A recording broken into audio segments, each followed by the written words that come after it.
Hello everyone, welcome back to BaNayNay Peels episode 4. I am your host, Cale Vance. This is my guest, James Lovelace. Hi there. I said that right, correct? Yes, Okay. Lovelace. Lovelace. Okay, I used to say it like that, and people started saying Lovelace. I was like, oh, that's so badass. I mean, either is acceptable, but people usually call Lovelace, and I don't really stand to correct them, but yeah. Yeah, it's still a really cool last name though. I appreciate it. You got to admit. This is one of the most awesome actors in our group, by the way. Just so you know, I'll put some of his work up on the screen. Thanks. Now, you've been with us since The Hunt 2, kind of like how Ethan was in our last episode. What kind of got you in, like, to stick with BaNayNay? Man, if I can really remember here, I think mainly what did this was, I remember Nikolai, it was either Nikolai or Leo, but I think Nikolai. Nikolai was like, I'm filming a movie and we need extra actors, and I was like, that sounds awesome. Mm-hmm. So, I mean, yeah, I just showed up one day, I was like, yeah, ready to film, you know. I met James, Joseph, Alder brothers, I met you, I met Ethan. Yeah, I met Ethan. I basically just met everyone who was filming Jeremiah. Elijah was there too, right? Yeah, you met a lot of people there. Oh, Paxton. I did too, yeah. Yeah. So, it was good that I was kind of extroverted because I had to meet a lot of people, and I actually liked that. I remember just like getting all the props and stuff and being like, yo, we're making a cool movie, dude. So I remember like taking all the props, and I remember dragging it like a quarter mile. Oh yeah, with a wheelbarrow. Yeah. I remember I would like hold it. Was that you? Yeah, it was okay. I remember I would like hold it up, and then I'd have to like switch positions because like it got too tired for my arms. But I mean, yeah, that just was how I got into it. Nikolai was like, you want to film a movie? And I was like, yeah. Yeah, you were a trooper for carrying that thing, bro. Yeah, that was hard, but... The second day was easier when we just like put it in my car and then drove down there. Oh, you remember when I had ridden the back? Yeah, like, that was so cool so looking. Fun. When you and Leo rode in the back and you had like your tack gear on, and y'all were just like holding your guns like you were some militia or something. Yeah. It looked so cool. It was nice. You were like the coolest looking guy there, you and Leo. Oh, I appreciate it. Because y'all were like in full tack gear. You had like your long hair, which was really good for that part. Which, by the way, your hair just looks amazing whenever. Appreciate it. Whatever it is, it just looks amazing. But yeah, dude, that was so fun. I was so glad I got to meet you, Leo, and Ethan through that. Yeah, same. Because there's actually, I told Ethan this too, and the viewers during episode 3, there were supposed to be like 5 other people that I had never known that just didn't show up. So I respected y'all a lot more because of that. Did they say they were going to show? They did, yeah. Oh, a couple of them did. Some just never answered, but nobody was like, oh, I gotta cancel. They were all just like, yeah, I'll show up, and then they never did. They just ghosted. Unfortunate. Which, that is very unfortunate. But I am kind of glad that that happened because we would have had way too many members. Like, we have 20 now, so it's like, yeah. Oof. And, yeah, so just kind of like movie stuff. What's been your like favorite acting experience? I gotta ask. Alright, I mean, when talking about favorite acting, I think Hunt 2 is one of the best, mainly just because it was such a unique experience. Like, no other filming experience is as comparable to your first one. Like, that was the movie. Yeah. Because, like, that was my first time filming, not just, you know, but I was also, like, kind of, you know, a pretty crucial character. I was one of the hunters. So, like, that was a big deal, you know? Mm-hmm. But it was just so cool because, like, I was doing all this stuff I never did before, and I felt like I was killing it. You did great. Yeah, but, like, you look past and you're like, I could have said this and I could have done that, but, like... We all have that moment. Yeah, but, like, overall, it's important to not, like, micromanage and just remember to keep your head in the game, you know? Yeah, High School Musical reference right there. Yeah, that was basically what episode 2 was about, just us talking about High School Musical. But, like, another great one was Dead End. I love Dead End because... That was a good one. That was, like... That was like the closest thing we got to like a feature production film. I mean, that was 15 minutes long. We had like genuine, like set. Like our sets are genuine, but like sets that were like made by third parties that were very well made. Yeah, because even the spaceship isn't like super well done. You know, like that was like professional. That the cars and stuff, they were really professional. If I press the button, is that okay? Oh, did it turn red? Yeah, that it just happens. It's no big deal. Yeah, dude, I loved Dead End. I didn't like the product, as I've said before in previous episodes. I didn't like how it turned out on the second day, but the first day was one of my favorite filming experiences of all time. Dude, Leo got so mad at the end of that. Oh yeah, dude, he was so pissed. I get it, man. Yeah, Leo's like a muscular dude. Like he's heavy, you know, and not like fat heavy. Like he's lean. Yeah, he's a lot of muscle. He's dense. So like when you're in, you know, a full canvas jacket and jeans and knee pads and a mask, a gas and that mask, vest too. Oh, and it's a gas mask, so it's like hermetically sealed. So you're like breathing in warm. Yeah, dude. And it was so dehydrated because it was so hot out. And it was. And everyone else was complaining like they had the biggest issue there, and he was the one in a full-on Eskimo suit. So it was like, Leo, can I have some of your water? Yes. Dude, that was like the maddest I ever saw him. And I get it. It's justifiable, you know? Yeah. I felt, because you were just sitting there as a corpse too for part of it. I mean, spoilers. Yeah, there was like some time that I just was a corpse, but like, I did not have it as bad, Leo. You know, I was wearing like this, you know, just like a t-shirt. Yeah. You were still a trooper for that though, because even I was sweating, and I wasn't just a t-shirt and shorts. You just had to get the shot. I had to. You had to. Now I've got to the point where I'll just like straight up like army crawl on the ground for the shot. But like I've seen you do that. Yeah, because it just hurts your back when you do what I did like that. Especially when you're like more lengthy like I am, and not a lot of like muscle at all. It's like it's all just bone, so it hurts a lot more, but it's easier to like crack my back and fix it. So I guess I got lucky. But yeah, dude, you were great on Dead End. Speaking of greatness, you were really good on Rotten Apple also. Oh yeah, I remember that. We're gonna try and avoid spoilers here, but yeah, you didn't have an insane amount of screen time, but you did great, and you played 2 characters in that. Yeah. So you did really good, and actually, this is a funny story. So me and Rafe, I swear we mentioned in literally every episode. It was me, Rafe, and Kyle, I think, that were watching. We watched it through a window. You can see us in the shot too, watching. Like just a little bit, if you look close enough.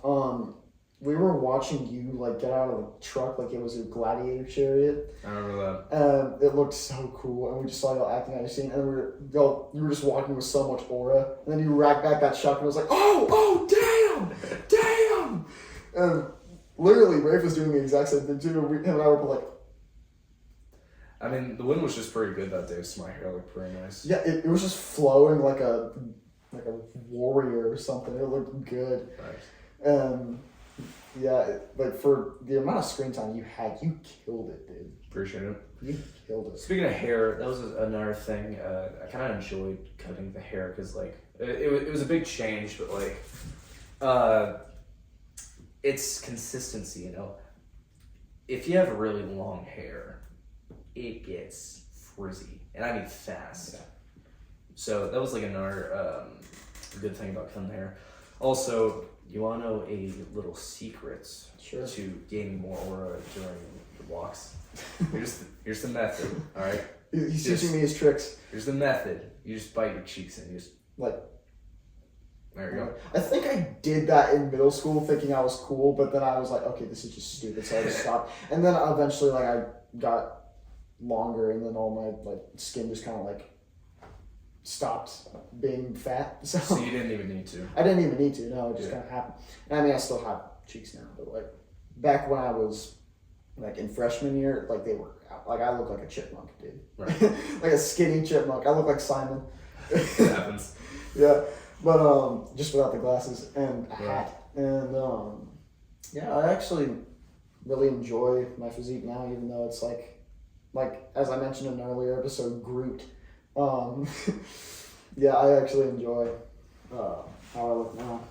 Yeah, like I'm starting to gain a bit of muscle, and I appreciate that because it kind of like it makes your roles better. It makes them more believable, you know, makes them more believable because like. Obviously, I don't need to explain. Like, if you're more muscular, you look stronger. You know, It's pretty basic. Yeah, and you look good too. Thank you. I can tell you've been working out. It's appreciate it.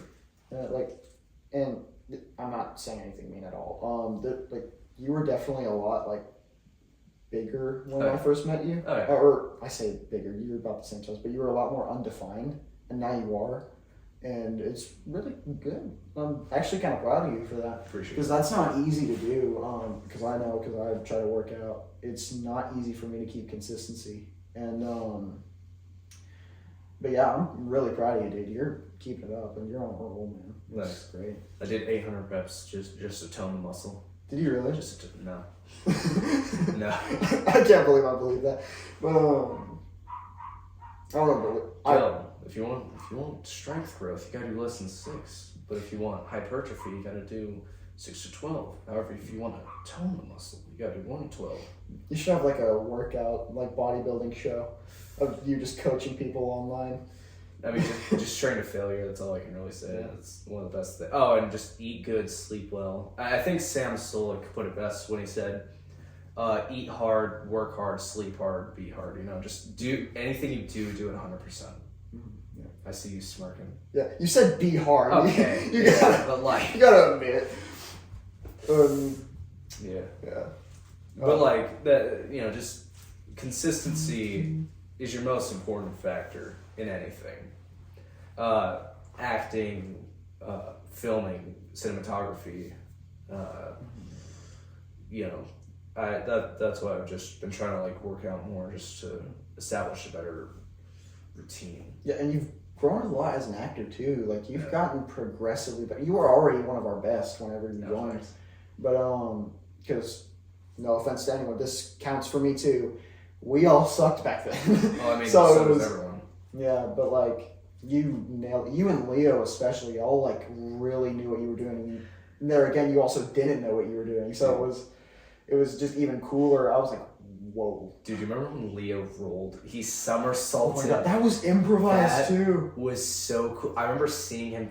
I remember we were both on the slope, like to the pathway, and he was like, "I'm gonna roll," and I was like, "You're gonna what?" He's like, "I'm gonna roll." And I'm like, "Okay," and I was like, "Okay, he's probably just gonna like roll in on a side." He does a full somersault and immediately points the revolver in the exact direction he needs to. I didn't do a good job of getting that in shot either. It looked epic when he did it. I was rewatching The Hunt 2 like a day or two ago, and I remember just like rewatching that scene, just being like, "Dude, he killed that! He killed that, man!" Yeah, I think it's funny that a lot of the good lines in there are like just improvised or accidents. Like that one where he's like, "You gotta pull it back to reload it." He didn't even know he was getting recorded right there. It just happened. He just said it because he thought he was struggling, and then he was actually acting like, "Oh, I'll get in character," and then he did it. He thought that because it was his airsoft gun, so he was like, "Well, this is how you use it." So it actually worked well because Hatchet is kind of like good with weapons. So yeah, he is a weapons expert. Yeah, that was something we played with in Hunted when we were writing it, which I'm still not sure if that's for sure happening or not. Because we have had like, okay, we're canceling it, and then now people are like, oh, wait, why would we cancel it? We might as well do it. Like Leo especially, he was like, let's just do that one and then not do any of the others.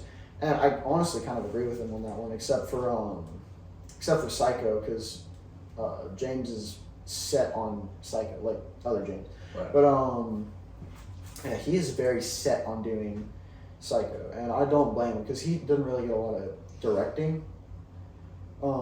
And now he's taking charge of that. I'm really impressed, and especially for him starting off his directing career with a feature film. Right. That's not easy to do. I started doing just little skits when I was younger, and Dead End is the longest movie I ever made, and the hardest one especially that I was a director for.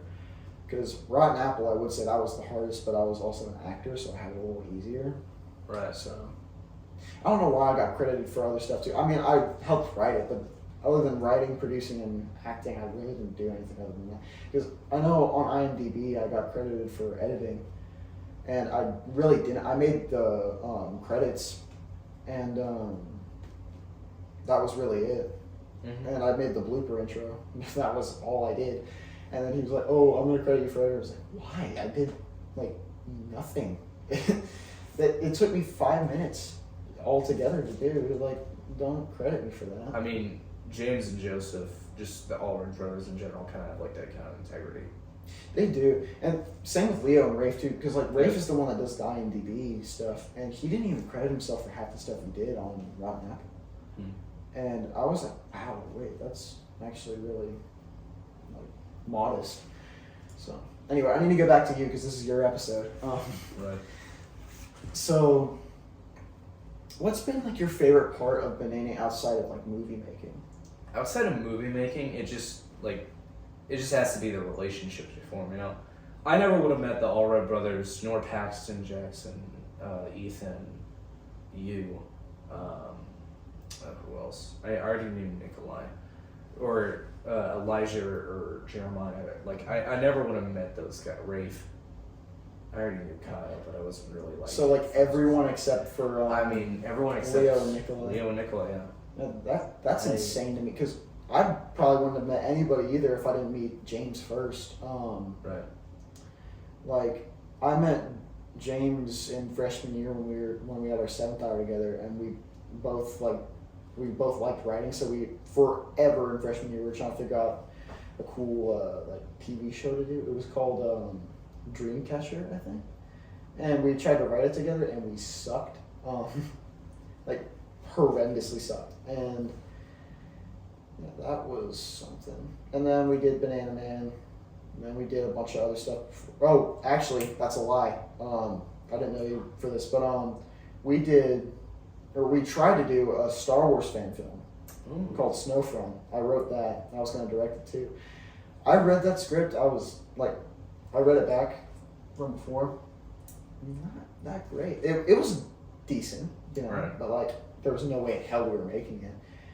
Really, the only problem was just one, having snow, and then two, having stormtroopers. So because that sucks. If we knew Leo back then, we probably could have done it, but. Yeah. I mean, like in Oklahoma, snow comes every once in a blue I'm moon. getting on it. Yeah. Like it's not common. Oh no. It's so uncommon. Like, yeah. If it happens at all in a year, you're like, wow, really? Like that was a shocker. But I mean, like back to the things outside of movies that have been beneficial about this. I mean, it's just right. It's the people you meet and the things you do with them. You know, dude, I would have been in my same circle, but like. Something I've noticed is that to grow, you need to be uncomfortable. Like I told you about, I started wrestling, right? Mm-hmm. Dude, the first day I was in there, I didn't know what I was doing. I didn't know how to shoot. I knew how to sprawl, but I wasn't like good at doing it at all. I mean, it's just the best time to plant a tree was 40 years ago. The second best time is now. Yeah. That's all I can really say about that. But yeah, man, it's just the friendships, the people you meet, and you just got to keep at it. Yeah,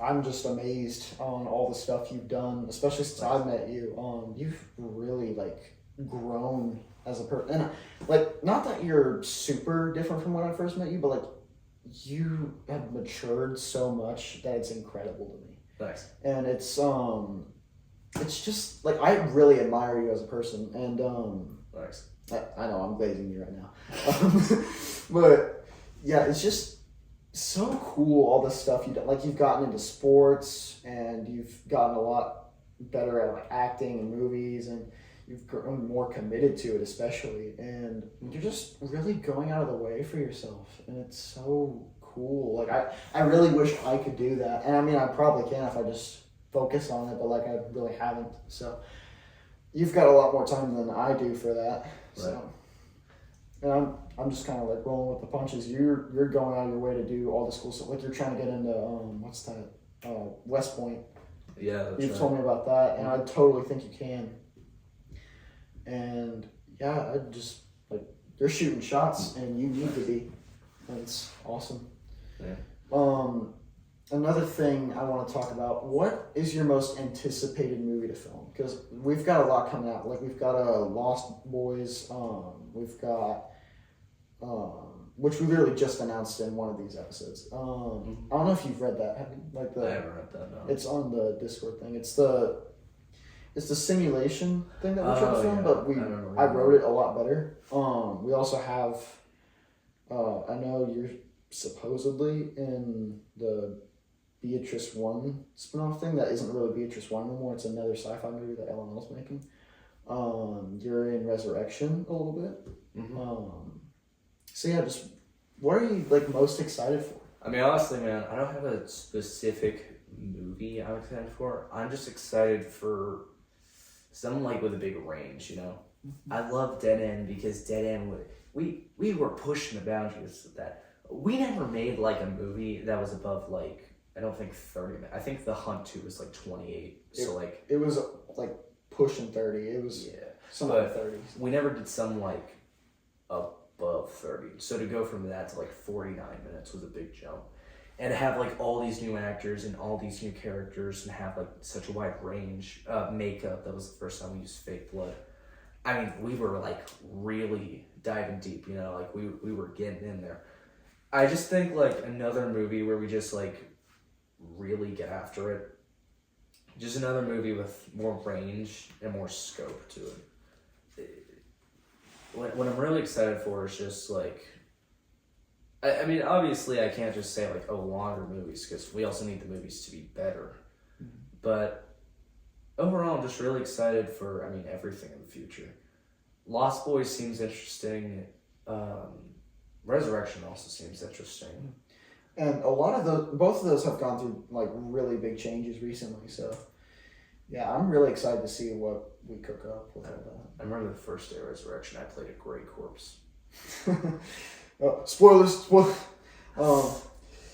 But yeah, so this is BaNayNay Kale. Like everyone dies within the first 2 that's minutes. Literally, there's only like one survivor in every single movie. Oh yeah. Well, that's just me in general too. I don't really like having a lot of survivors because it's not very emotional. Whenever it's like, oh, everybody lives, hooray! But that's just me, and I've kind of like gotten past that. Like I want more survivors in movies. Dude, one thing I hate is like, where are they now moments. Where are they now? It's like, dude, I don't care. The story's done. Oh, you know what else is awful? When they just like walk away and the film ends. Like every single one of the movies I've done. No, not like that. But like, dude, I hated the ending of Stripes. Stripes was a great movie, but the ending is just like, okay, the fat guy is now like a general, and the two guys are now like heroes. It's like, dude, they're still on contract. Like, they're still enlisted soldiers. They still have things to. Yeah. He's like, we're gonna go to our hotel. It's like, dude, no, you're not. You got to be on base. Yeah, you're still on payroll, my guy. Like, your contract's still active. Yeah. Yeah. It's not like every movie needs to have like a super bam ending, but it's like it's just sometimes just a little annoying, you know. Yeah, endings are key. Yeah, I mean yeah.